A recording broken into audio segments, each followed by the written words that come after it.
नमस्कार साथियों, आप सब कैसे हैं। आशा करता हूं कि आप सब सुखी होंगे, स्वस्थ होंगे, मस्त होंगे। जैसा कि मित्रों, आप वीडियो के टाइटल को देख करके समझ ही गए होंगे कि आज हम किस विषय पर बात करने जा रहे हैं। तो मित्रों, जैसा कि हम इस चैनल पर नित्य नए ज्ञान से संबंधित वीडियो अपलोड करते हैं, तो हम इसी आशा के साथ इस चैनल पर वीडियो अपलोड करते हैं कि आप सभी लोग इस चैनल पर उपलब्ध ज्ञानवर्धक वीडियो देखकर अपने ज्ञान का अर्जित कर अपने जीवन के लिए सुखमय बना सकें, तो इससे आप लाभ उठा सकें। तो मित्रों, आपसे वीडियो शुरू करने से पहले ये अनुरोध है कि यदि आप इस चैनल पर नए हों तो आप ऐसे ज्ञानवर्धक वीडियो पाने के लिए इस चैनल को सब्सक्राइब कर नोटिफिकेशन वाला बेल आइकन ज़रूर दबा दें, ताकि सबसे पहले आपके पास नोटिफिकेशन पहुंच सके और आप वीडियो को देखकर लाभ उठा सकें। तथा आप वीडियो को अपने दोस्तों मित्रों के पास शेयर ज़रूर करें, ताकि उन्हें भी इसका लाभ प्राप्त हो सके। तो मित्रों, आज हम शिव सूर्योदय शास्त्र में वर्णित स्वर योग के आधार पर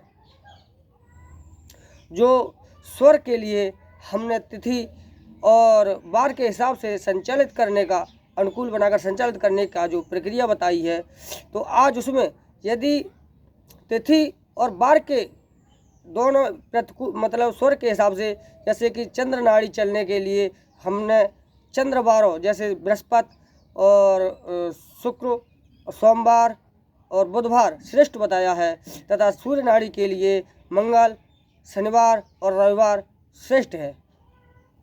लेकिन यदि ये वार तिथि के हिसाब से यदि विपरीत स्थिति में पड़ते हों, जैसे कि तिथि चंद्र नाड़ी की पड़ती हो और यदि वार सूर्य वार हो या मंगलवार हो या शनिवार हो, तो ऐसी स्थिति में हमें वार को अधिक महत्व देना चाहिए या तिथि को, यानी कि हमें स्वर किस आधार पर चलाना चाहिए। तो आज हम इस विषय पर चर्चा करते हैं। तो मित्रों, शिव सूर्योदय शास्त्र के अनुसार शुक्ल पक्ष की प्रतिपदा से तृतीया तक बाईं नाड़ी का चलना श्रेष्ठ बताया गया है।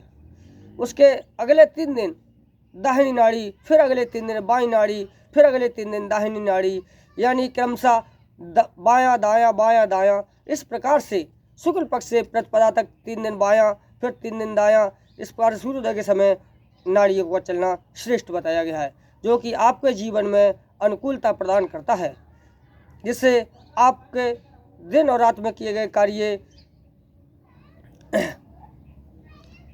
सफल और पूर्ण होते हैं, जिनमें विघ्न बाधाएं नहीं आती हैं, और यदि आती भी हैं तो वह कार्य उन विघ्न बाधाओं को पार करते हुए आप सिद्ध कर लेते हैं। तो मित्रों, इसी प्रकार से यदि कृष्ण पक्ष की प्रतिपदा से 3 दिन तक हमारे स्वर शास्त्र के अनुसार दाहिनी नाड़ी का सूर्योदय के समय चलना श्रेष्ठ बताया गया है। उसके अगले 3 दिन बाईं नाड़ी, फिर अगले 3 दिन दाहिनी नाड़ी, इस प्रकार से क्रमशः दायां बायां चलना श्रेष्ठ बताया गया है। और उसी प्रकार से स्वर शास्त्र के अनुसार वार में यदि हमारा बायां स्वर चलता हो और वार सोमवार, बुधवार, गुरुवार और शुक्रवार हो, तो ये श्रेष्ठ बताया गया है। यानी इन वारों में हमें सूर्योदय के समय हमारी बाईं नाड़ी को चलाना चाहिए, तथा उसी प्रकार से मंगलवार, शनिवार और रविवार, इन वारों में क्रमशः हमें दाहिनी नाड़ी के लिए चलाना चाहिए। लेकिन अब बात यहाँ अटकती है कि यदि तिथि बाईं नाड़ी की हो और वार मंगलवार, रविवार या शनिवार हो, या तिथि के हिसाब से दाहिनी नाड़ी का चलना तय हो और वार सोमवार, शुक्रवार, गुरुवार या बुधवार हो, तब ऐसी स्थिति में क्या करें। तो मित्रों, यदि तिथि और वार का संयोग सही बैठता है, तब तो आपके कार्य के लिए 100% सफलता की गुंजाइश है। असफलता का तो कोई विकल्प है ही नहीं, लेकिन आपका दिन अनुकूल रहेगा। लेकिन यदि इसके विपरीत स्थिति उत्पन्न हो जाती है तो कोई बात नहीं है, आप वार के लिए महत्व न दें, तिथि के लिए विशेष महत्व दें, यानी हमारा जो स्वर चलना चाहिए वो तिथि के अनुकूल ही चलना चाहिए। जैसा कि जो तिथियों के आधार पर बताया गया है, बाई नाड़ी शुक्ल पक्ष की प्रतिपदा से 3 दिन तक बाई नाड़ी, फिर अगले 3 दिन तक दाहिनी नाड़ी, और इसी प्रकार से कृष्ण पक्ष की प्रतिपदा से 3 दिन तक दाहिनी नाड़ी और अगले 3 दिन तक बाई नाड़ी का जो चलना शुभ सूर्योदय शास्त्र में बताया गया है, ये श्रेयस्कर है। और हमें वार और तिथि यदि प्रतिकूल पड़ते हैं तो हमें वार को छोड़ करके तिथि को महत्व देना चाहिए और अपने स्वर के लिए सूर्योदय के समय निरीक्षण परीक्षण कर तिथि के अनुकूल चलाना चाहिए, जिससे कि हमारा दिन सुखमय और मंगलमय व्यतीत हो, हमारे कार्यों में प्रगति हो, हमारे विघ्न बाधाएं हमसे दूर रहें, यदि आ भी जाएं तो हम उन पर फतेह प्राप्त कर लें। यानी कुल मिलाकर के ये समय हमारे अनुकूल रहेगा, और जब समय हमारे अनुकूल रहेगा तो समझ लीजिए कि सारी विपरीत परिस्थितियाँ भी अनुकूल हो जाती हैं। शिव सूर्योदय शास्त्र एक ऐसी विद्या है जिसके माध्यम से यदि स्वर का आपके लिए अनुकूलता बल प्राप्त हो गया तो सारी विपरीत परिस्थितियां ही अनुकूल हो जाती हैं। आपके चाहे कुंडली में ग्रह नक्षत्र किसी भी भाव में बैठे हों, यदि आपने स्वर का अनुकूलन प्राप्त कर लिया तो सब कुछ अनुकूल हो जाता है।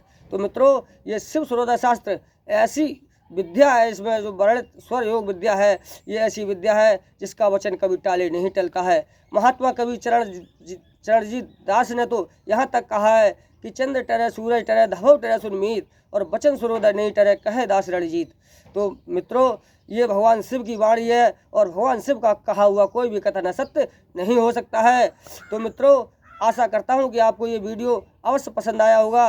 यदि आपको ये वीडियो पसंद आया हो, अच्छा लगा हो, तो इस वीडियो के लिए शेयर अपने दोस्तों के साथ शेयर ज़रूर करें, ताकि आपके दोस्त भी मित्र भी इस वीडियो के माध्यम से लाभ उठा सकें।